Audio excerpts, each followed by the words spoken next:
They said they were interested. The call went well. You followed up, and then nothing. And getting ghosted isn't just frustrating. It's expensive. Because every ghost or every non-response after a call is commission that you could have had in your pocket. And here's the truth that you probably don't want to hear. They're not ghosting because they're busy. They didn't forget. They actually made a decision on the call before it ended. And in this video, I'm going to show you why this keeps happening and 3 specific things that you can start implementing on your very next call to help improve this. In case you don't know me, it's Luke McNaughton here. I dropped out of college at 19, learned high ticket sales, helped scale a company from 8K to over 400K per month in recurring revenue. Now I teach people how to make 10K plus per month online so they never have to live on someone else's terms.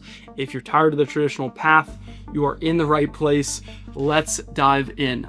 Getting ghosted used to genuinely affect me. I'd be on a sales call, person would be interested and engaged, asking questions, saying all the right things, and they'd say, sounds good, send me the info. And then silence, complete silence. And I'd spend hours going back through the call in my head.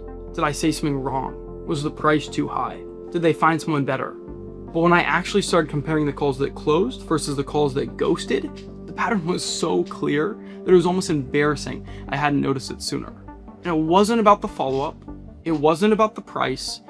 Honestly, it wasn't even about what I said at the end.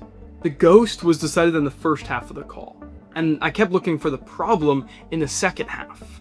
And so here are the 3 real reasons why you're getting ghosted and the actual ways to fix them. All right, reason number 1, they never felt enough pain in the discovery. And this is the number 1 cause of ghosting. And it's almost always traced back to a discovery that moved too fast or didn't get deep enough. So here's the psychology of it. After a sales call, a prospect will go back to their normal life, their routine, their comfort zone. And inaction is always going to be more comfortable for them than actually making a change. And the only thing that overcomes the pull towards inaction is pain. Real, specific, present pain. The kind of pain that makes it seem worse to stay in the same spot than actually making a change. If they left your call with surface level pain, yeah, I want to make more money. Yeah, I want more freedom. That is not enough weight to make them change. Because the second they get off that call, they're going to sit back down in their normal life and they're going to feel like everything is manageable again. They have no actual reason to make a more difficult and harder decision. And honestly, I had this same problem early on. My discoveries were fast. I would get a general sense of pain and then I would move into the pitch. And most of the calls that sounded good in the moment ended up ghosting me because I never got the real pain. I got the pain that they were comfortable describing to a stranger on a Zoom call, but I never got the pain that actually kept them up at night. All right, reason number 2, you lost the frame somewhere on the call. Frame is this invisible dynamic that directs and controls every conversation, sales or otherwise. And whoever holds the frame controls the direction of the conversation. And here's how you lose it. If you're over-explaining, over-justifying, being too eager, even just your tone, if it goes up at the end and your voice actually raises too many times consistently, that can lose you the frame. If you're letting them ask you the questions and you're not actually controlling the call, that as well. They sense that you need the sale more than they need the solution. And that moment happens, even if it's subtle, even if neither of you guys can name it, the dynamic flips. They start to ask more questions. They start to get more guarded. They start to kind of pull back. And the ghosting at the end of the call is just confirmation of a decision they actually made when your frame cracked. The calls that close are the ones where you were genuinely so detached, where you're curious about their situation and seeing if you can help, but completely unattached to the outcome. Where your energy says, I'm here to understand your problem, not to sell you something. The detachment is not a technique. It can't be forced. It's just a byproduct of believing in what you're selling so much that you don't care if someone doesn't buy because you know the right people will see it. It's like the street interview, if you guys have ever seen it, of someone just giving away money. If you genuinely believe and know that your money is worth something, if someone says no, it doesn't matter to you. They're losing out. But the person who says yes, you also know that it's going to help them. Reason number 3, they didn't feel fully understood. Think about the last time someone made you feel completely understood. Like they knew your exact situation. Not just the surface version, but the true deep down version. How'd that feel for you? And that feeling is what closes high ticket sales. You have to get someone to be able to understand that you know what situation they're in, and they need to feel that and actually feel like you understand them and their situation and what they're going through. When a prospect gets off a call and I think, wow, that was a really good presentation. Yeah, maybe they buy. Maybe they're persuaded that the value's actually there. But if they get off the call thinking, wow, that person explained and understood and really resonated with my situation more than anyone else has and more than I could have even explained it myself, they buy almost always. And that feeling comes from really one thing. It's not how well rapport went. Oh, we have the same baseball team that we like. No, they don't feel understood with that. It's how deep did we actually go in discovery? How present and authentic were you? Did they feel like you were trying to fake being someone and just trying to fake understand them? Or were you actually there to care for them? Actually there to help them? And were you able to reflect back to them what's going on in their life in your own words and kind of be a mirror for them? All right, fix number 1, stay in the discovery longer. But time doesn't necessarily matter if you're just saying surface level, so actually get into the pain and deeper pain than might feel comfortable right off the bat. Don't rush the offer. The offer can wait, and it will actually hit much, much harder if you've earned the right to present it. And so if you're on a good offer with a good amount of leads coming in, you have a good amount of calls, honestly, you should not be presenting until you are confident that you can help them and you're confident that they will actually say yes because they understand the value and the fact that they need to change. So every time you think you found the real pain, try to go one level deeper. How's that costing them in real life? How does that affect their family? How does this expand to other areas of their life, their romantic relationships, whatever it may be? There's always a deeper connection. And all of that makes a bigger reason to change. And get them to say it out loud. It doesn't matter if you know their problem. It doesn't matter if they know their problem. They need to know that, honestly, you know their problem. And that comes from them saying it, not you saying it. They need to specifically state what is going on, why they need to change, how long it's been going on, all these different things. Make it the fact that it actually deepens the problem if they say it out loud, not just them thinking it. When you get to such a level of specificity and pain, ghosting becomes much, much less likely because the prospect is actually, feeling the pain.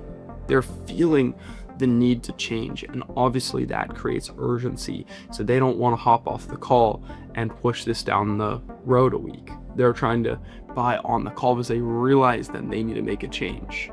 All right, fix number 2, and this isn't going to work on every deal. It's not going to work in every offer, but if you're just starting out and you're getting a lot of maybes or let me think about it or I'll send me some info or anything that's kind of uncertain and not a strict yes or a strict no, you can do the yes, no, maybe frame. And again, this has been around a long, long time. I'm not inventing this, but it has worked and has helped me when I was just starting.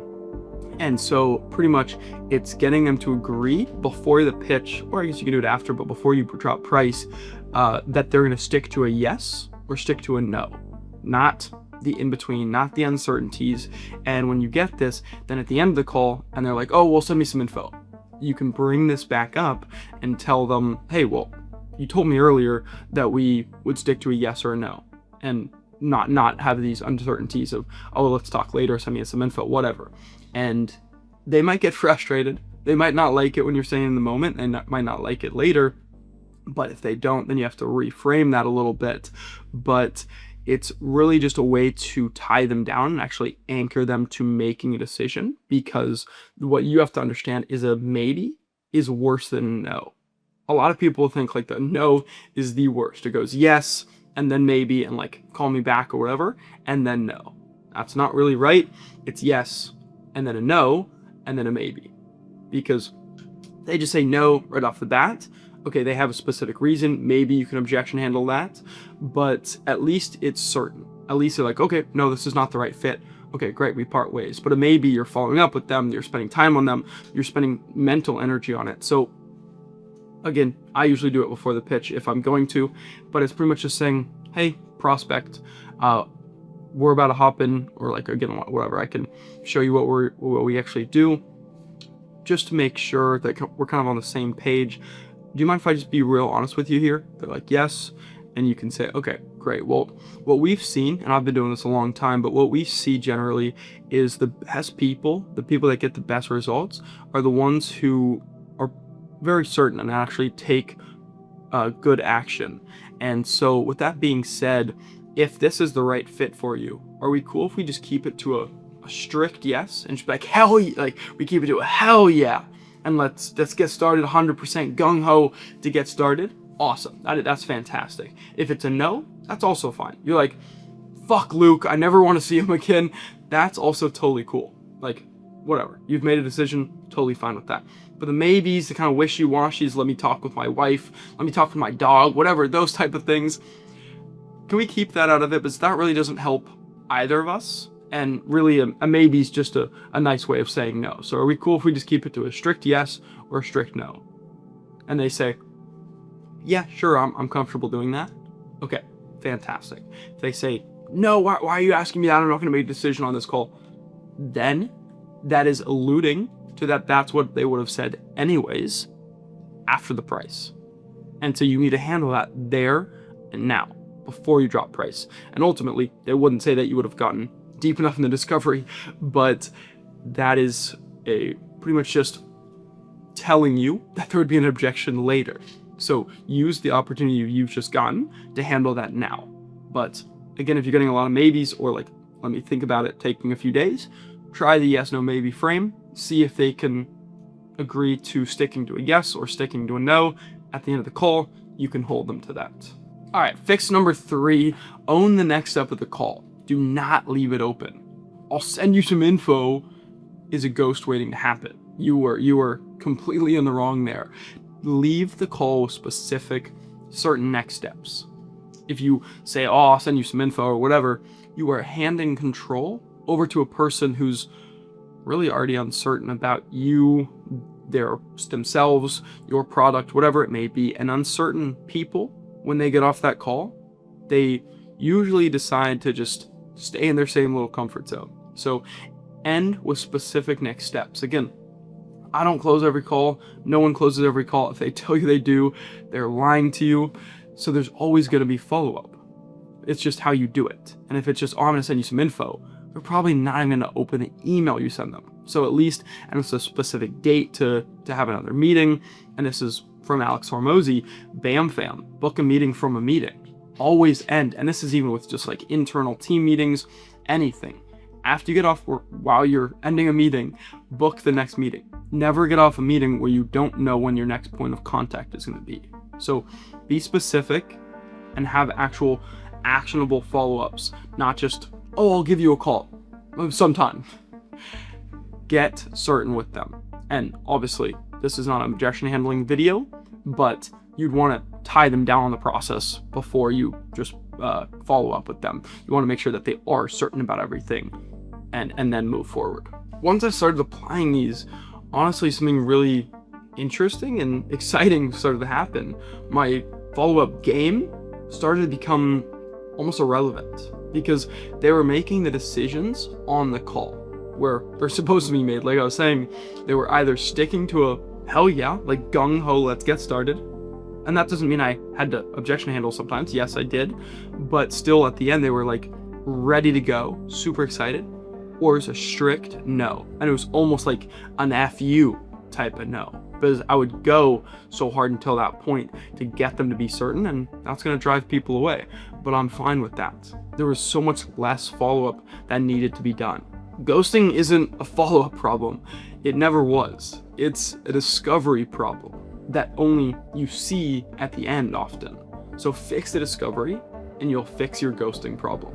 Alright, that is all for this video. If you got value, hit the like button. It genuinely helps push it out to other people who need it. Also, drop a comment with any questions or what you want me to cover in the next video. And subscribe if you want more real content on breaking into sales and building actual freedom. I honestly appreciate you watching, and I will see you in the next one.